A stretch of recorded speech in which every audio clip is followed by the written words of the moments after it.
Screen.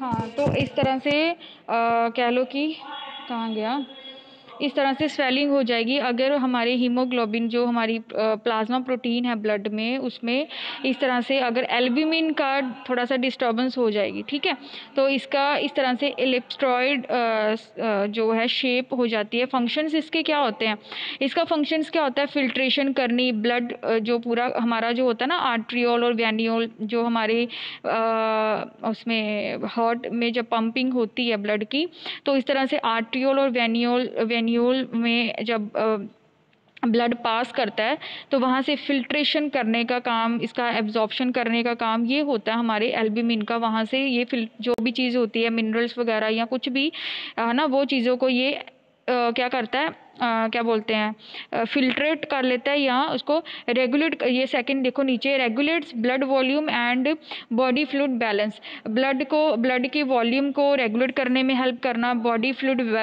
को पूरा balance बना के रखना, ये काम होता है। विस्कोसिटी यानी कि हमारे ब्लड को कितना फ्लो करवाना है, कितनी वेन में कितना फ्लो करवाना है, ये नहीं कि करवाई जाना।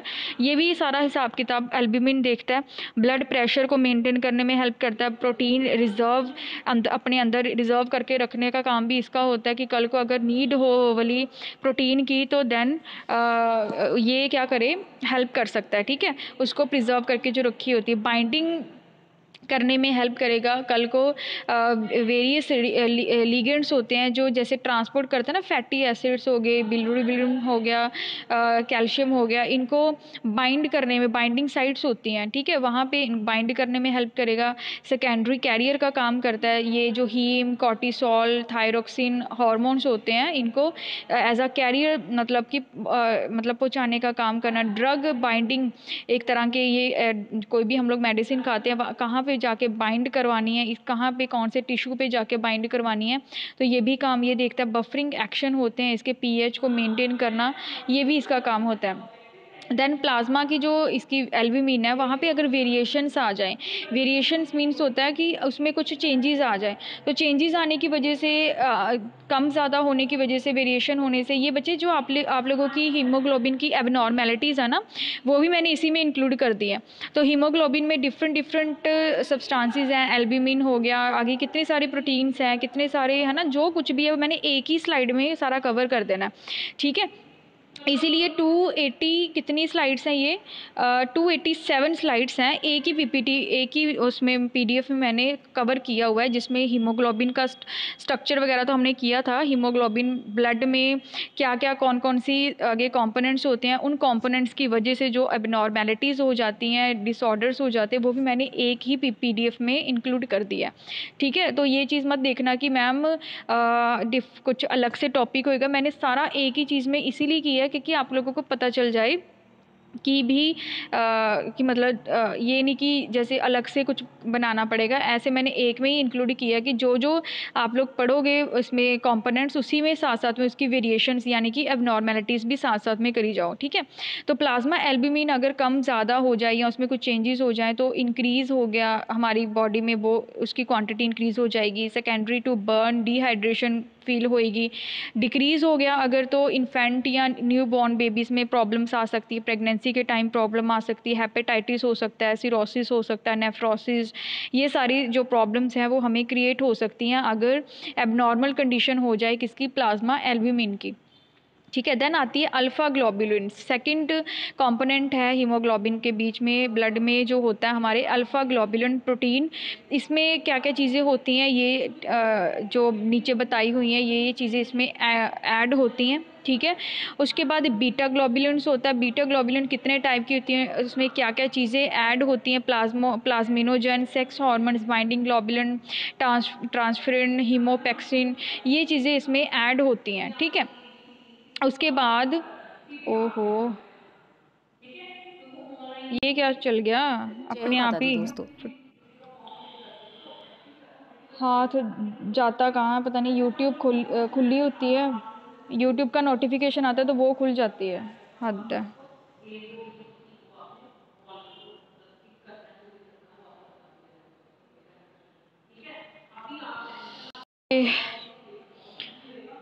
देन उसके बाद आती है आप में इसके फंक्शंस क्या होते हैं, अल्फ़ा एंड बीटा ग्लोबुलिन्स के फंक्शंस क्या होते हैं। कैरियर प्रोटीन का काम करती है। थायराइड हार्मोन्स जो होते हैं ये उनका कैरियर प्रोटीन मतलब उनको कैरी करने वाली प्रोटीन्स होती हैं थायराइड हार्मोन्स को। देन इनहिबिटर का काम भी करते हैं, बस इतना याद रखो आप लोग, ठीक है। इनहिबिटर होते हैं जो कहीं ना कहीं ये नहीं कि ग्रोथ करवाई जानी है, कहीं ना कहीं कुछ सक्रीट करवाई जाना है, उसको रोकने के लिए उसको मतलब एक इनहिबिट करने के लिए कोई ना कोई चीज़ चाहिए जो अल्फ़ा एंड बीटा ग्लोबुलिन्स जो हमारे हीमोग्लोबिन में प्रेजेंट हैं उसमें वो काम करेंगी, ट्रांसपोर्टेशन का काम करेंगी, फ्री हीमोग्लोबिन को ट्रांसफ़र करना, आयरन को ट्रांसफ़र करना, फिब्रिन एंजाइम को ट्रांसफ़र करना, प्रोटीन्स कॉम्प्लीमेंट सिस्टम्स को ट्रांसफ़र करना, हमारा ऑस्मोटिक रेगुलेशन बना के रखना, ये सारा काम होता है अल्फ़ा एंड बीटा ग्लोबुलिन्स का, प्रोटीन का। देन आते हैं ट्रांसफेरिन। ट्रांसफेरिन जो होते हैं नेक्स्ट कंपोनेंट इसका, वो ट्रांसपोर्ट ऑफ आयरन कंपाउंड्स को ट्रांसफ़र करने में हेल्प करते हैं। सबसे बेसिक इसका मेन फंक्शन है। जो हमारे बोन मैरो और अदर ऑर्गन्स होते हैं उसमें आयरन को ट्रांसफ़र करने की जो साइट्स होती हैं वो ट्रांसफेरिन हेल्प करती हैं, ठीक है। उसके बाद रिसेप्टर मीडिएटेड ट्रांसफेरिन एंडोसाइटोसिस। ये बच्चे एक ना प्रोसीजर मैंने डायग्राम करवाया हुआ है। ये डायग्राम क्या शो करता है कि जब भी हमारी अब लाइजोसोम जो हमारे WBCs होते हैं ना, ये हमारा सेल है पूरा ग्रीन का ग्रीन, ठीक है। कौन सा सेल है, WBC। आप लोग कोई भी सेल लगा लो, बट ये लाइजोसोम बीच में शो किया, तो लाइजोसोम किस में कौन करता है, ये WBCs। तो WBCs रेड ब्लड जो हमारे सेल्स होते हैं, ब्लड सेल्स, उसी का एक पार्ट है। तो लाइजोसोम्स जो होते हैं वो इस तरह से डिफेंस जो पार्टिकल्स होते हैं फेरेटिन वो क्रिएट करते हैं, वो आगे जाके इस तरह से रिएक्ट करते हैं आगे जाके। तो ये देखो आप लोग एंडोसोम लाइजोसोम्स ये हमारे ब्लड में ही होते हैं, ठीक है। तो इस तरह से वो आगे क्रिएट करेंगे। और ये देखो जो ये जो बनाई हुई है ना, ये गोल गोल तरह के एंडोसोम्स के आगे ये जो साइड बिल्कुल ऐसे करके ये क्या बनाई है, TE और FE, यानी कि ये क्या है, ट्रांसफेरिन, सेल मीडिएटेड ट्रांसफेरियनिन। मतलब कि ये जो सेल्स हैं ऊपर अटैच हुए हैं और साथ में ये साइड्स बनी हुई हैं इसकी, ये आके यहाँ पे लग जाती हैं, ये एज अ कैरियर का काम भी करती हैं। कर ली ना उन्होंने, आगे जाके उसको कैरी कर लेते हैं, ठीक है। देन उसको फिर माइटोकॉन्ड्रिया में जाके मतलब उसको रेक्ट करवा देना। ये भी सारा का सारा काम किस में चलता है, लाइज उसमें हमारे WBCs में, ठीक है। तो as a receptor mediated transferrin endocytosis करने में भी हेल्प करती है। एंडो मतलब अंदर हो रहा है, सारा कुछ सेल्स के अंदर हो रहा है, ठीक है जी। तो उसके बाद आता है नेक्स्ट इसका कंपोनेंट सीरोलोप्लाज्मिन। तो इसमें क्या क्या होता है, 90% कॉपर इन प्लाज्मा, जो हमारा प्लाज्मा होता है उसमें 90% कॉपर जो है प्रेजेंट होता है। Then 1 molecule bind to 6 atoms of copper, उसका एक मॉलिक्यूल जो होता है वो 6 एटम्स ऑफ कॉपर के साथ बाइंड हुआ होता है। ये उसके बारे में बताया हुआ कि सीरोलो प्लाज्मिन जो होता है ये मतलब क्या काम करता है हमारे हीमोग्लोबिन में, और उसकी मॉर्फोलॉजी बताई हुई है जस्ट, ठीक है। बाइंडिंग का काम होता है इसका मेनली, आप बस इतना याद रखो, ठीक है। ट्रांसपोर्ट करने का काम होता है, जो कॉपर है ना डोनेट करता है ये कॉपर हमारे टिश्यूज़ को, ठीक है। एल्ब्यूमिन का मोस्ट इंपॉर्टेंट जो काम है ट्रांसपोर्ट करना, क्या, कॉपर को ट्रांसपोर्ट करता है ये हमारे टिश्यूज़ तक।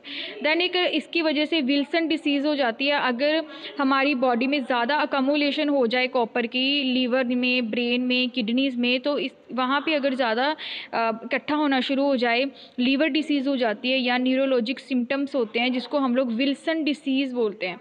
विल्सन डिसीज़ याद रखना कि कॉपर की अकमुलेशन से होती है। कहाँ पे अकमुलेशन हो जाती है, लीवर, ब्रेन और किडनीज़ में, ठीक है जी। फिर उसके बाद हेप्टोग्लोबिन प्रोटीन होती है एक और नेक्स्ट कंपोनेंट है, जो वो क्या करता है, bind free haemoglobin and delivers it to the reticulo endothelial cells. वहाँ पे जाके ये डिलीवर करता है हीमोग्लोबिन को रेटिकुलो एंडोथेलियल सेल्स में जाके, ठीक है। तो वहाँ पे जाके ये स्टोर करेगा। Complex haemoglobin HP is too large to pass through glomerulus prevention of loss of free HB। अगर कल को हमें हीमोग्लोबिन की कमी हो जाए या बहुत ज़्यादा कह लो कि लॉस हो जाए तो वहाँ पे भी ये अपनी क्या बोलते हैं प्रिवेंशन करने का उसको काम करता है, हेप्टोग्लोबिन जो होता है, ठीक है। देन फ्री में ये ग्लोमेरुलाई या जो भी हमारी किडनीज में डैमेज हो जाती है वहाँ पे प्रेसिपिटेशन बनाने में, ठीक है। हमारे ग्लोमेरुलाई होते थे ना, जो ग्लोमेरुलस फिल्ट्रेशन रेट आप लोगों ने पढ़ा था उसमें नेफ्रॉन्स में, तो वहाँ पे भी ये हेल्प करता है प्रेसिपिटेशन करने में। फिर एक्ट एज एंटीऑक्सीडेंट का काम भी करता है ये। जैसे कौन कौन से होते हैं जो एंटीऑक्सीडेंट का काम करते हैं, ट्रांसफेरेनिन हो गया, फेरेटिन हो गया, ये ऊपर जो पढ़े हैं हम लोगों ने वही हैं। उनमें से कौन है जो एंटीऑक्सीडेंट्स का काम करते हैं हमारी बॉडी में, ठीक है जी। तो रिमूव करने में, बाइंड करने में, ये सारे के सारे जितने भी पीछे पड़े हैं हमने कंपोनेंट्स ऑफ दी ब्लड, उसमें ये एंटीऑक्सीडेंट्स का काम भी करते हैं, ठीक है। तो इतना डिटेल में नहीं जाना, बस मैंने ये इसीलिए ज़्यादा ऐड किया है कि आपकी थ्योरी ज़्यादा हो, ठीक है जी, इसीलिए मैंने ऐड किया, अदरवाइज़ इतना ज़्यादा आप लोगों ने नहीं करना।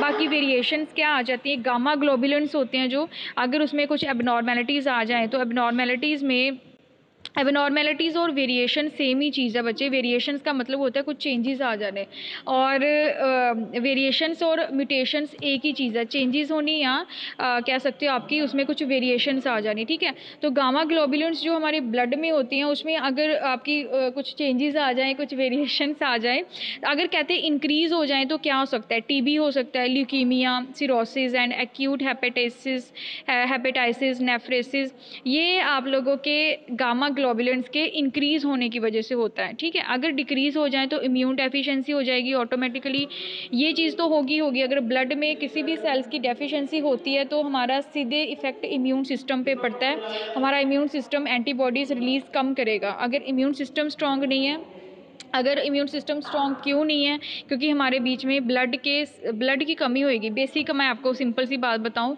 अगर ब्लड की कमी होगी, हमारे ब्लड में कमी किसी भी सेल की हो जाए तो हमारी सीधा इफेक्ट हमारे इम्यून सिस्टम पे आता है, हमारी इम्यूनिटी वीक हो जाती है, ठीक है जी। देन उसके बाद वेरिएशंस आ गई, अगर अबनॉर्मेलिटी कहाँ पे, फिब्रिनोजेन भी क्या है, हमारे ब्लड का कॉम्पोनेंट ही है।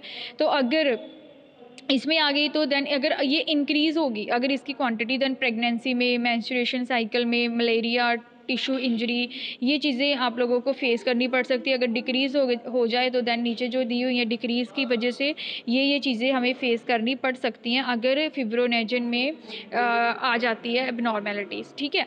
तो देन उसके बाद इसका एक्यूट फेस प्रोटीन, ये आप लोगों ने नहीं करना बच्चे, ये मैंने वैसे ऐसे डाल दिया था। इसमें क्या होता है कि अगर कल को अगर एक्यूट मतलब होता है कि एकदम से सडनली हमें किसी इन्फेक्शन का कैच करना, या सडनली हमारी ब्लड में कोई वेरिएशंस आ जानी, तो फिर क्या होता है, टिश्यू इंजरी।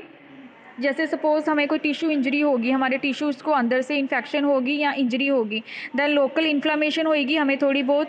देन तब क्या होएगा, जो हमारे मैक्रोफाजिस होते हैं, मैक्रोफाजिस क्या होते हैं, मैक्रो मतलब ज़्यादा, फाजिस मतलब ईटिंग, जो कह लो कि बैक्टीरिया ईटिंग हो गए ज़्यादा वाले, जो लार्ज मॉलिक्यूल्स होते हैं, जो बाहर से जो बैक्टीरिया इन्फेक्शन अंदर आया हमारे वाउंड से, वो कब एक्टिव होंगे, कब एक्टिव होते हैं, जब कोई इन्फ्लामेशन होगी, जब हमें कोई इन्फेक्शन अंदर एंटर करेगी। अब टिश्यू इंजरी हुई है, ब्लड इन्फेक्शन हुई, तो हमें थोड़ी बहुत इन्फ्लामेशन हो जाएगी। इन्फ्लामेशन होगी तो देन हमारे जो मैक्रोफाजिस होते हैं वो एक्टिव हो जाते हैं। एक्टिव होने की वजह से वो ये जो IL-1 and TNF alpha proteins होती हैं ये रिलीज़ करना शुरू कर देते हैं।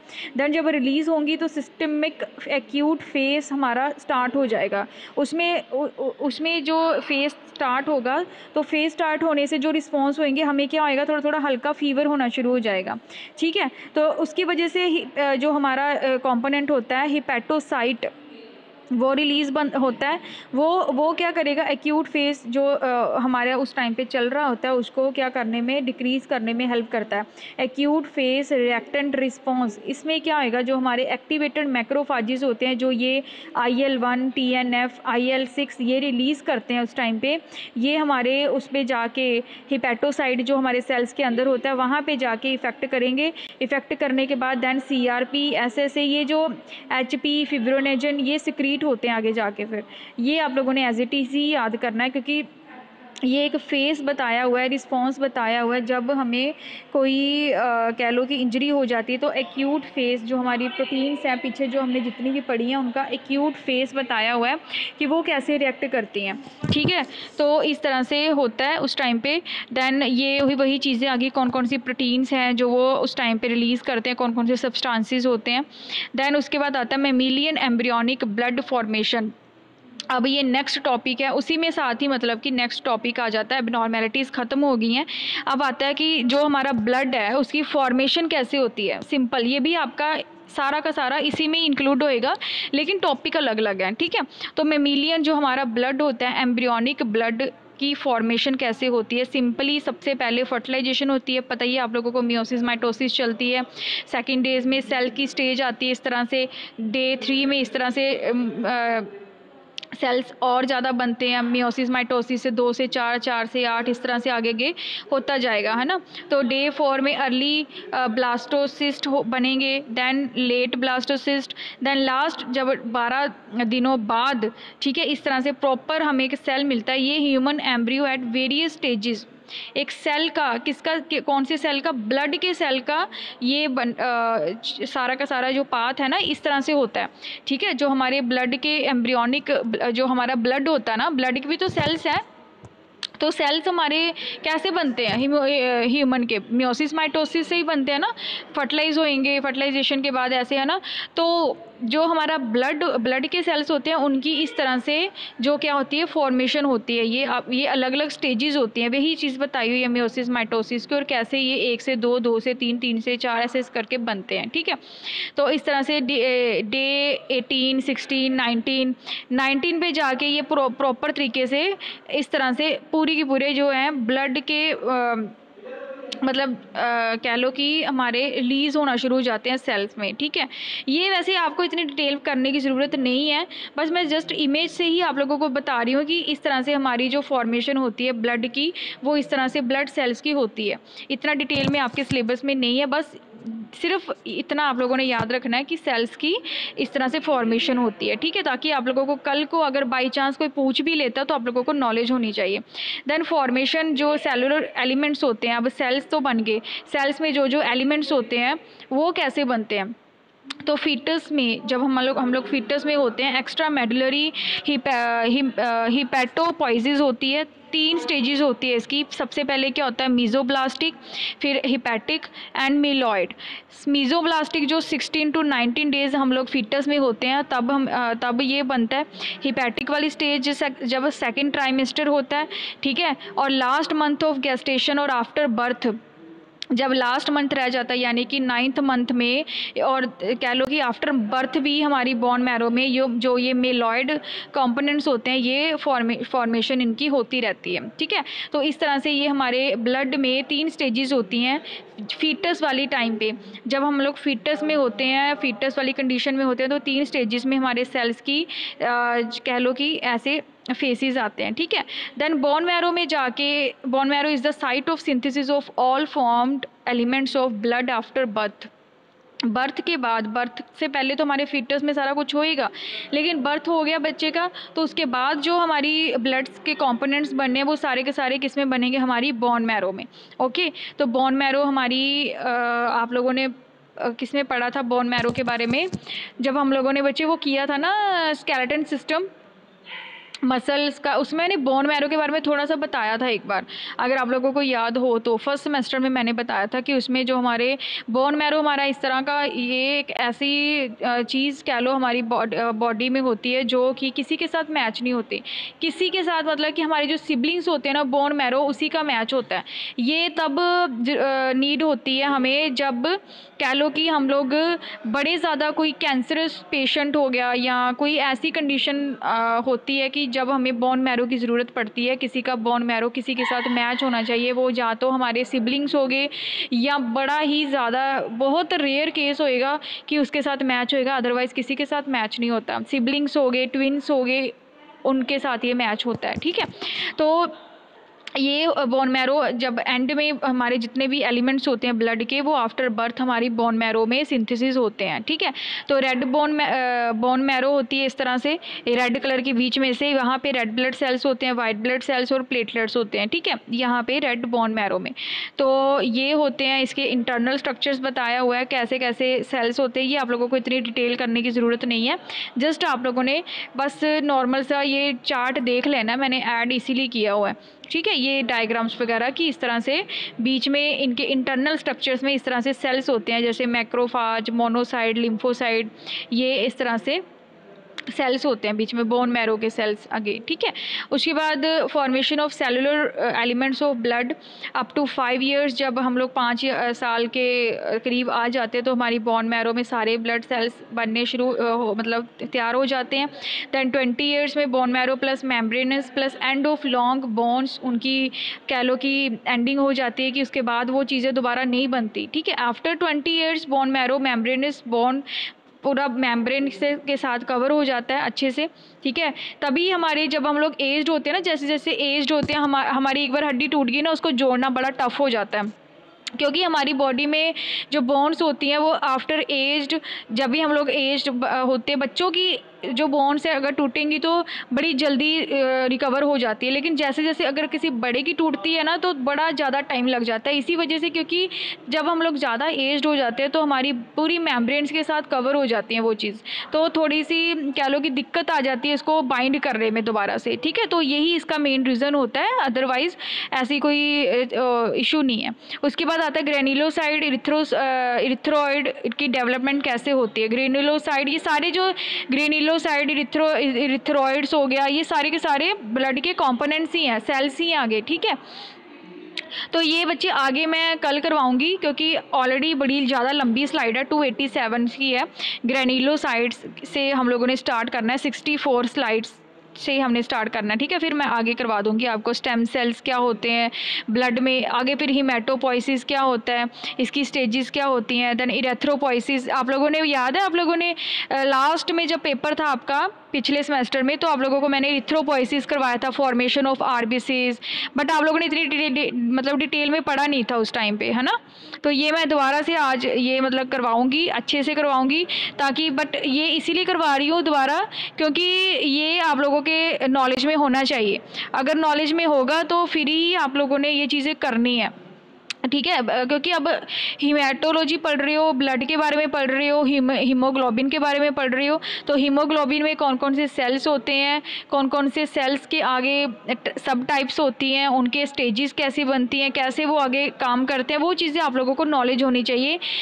ये पूरी की पूरी स्लाइड में आप लोगों को मैंने कवर कर देना, कह लो कि आपका 50% उसका हीमेटो का सिलेबस 50% आपका कवर हो जाना है, ठीक है। तो ये हम लोग कल करेंगे 64 स्लाइड से, याद रखना, ठीक है।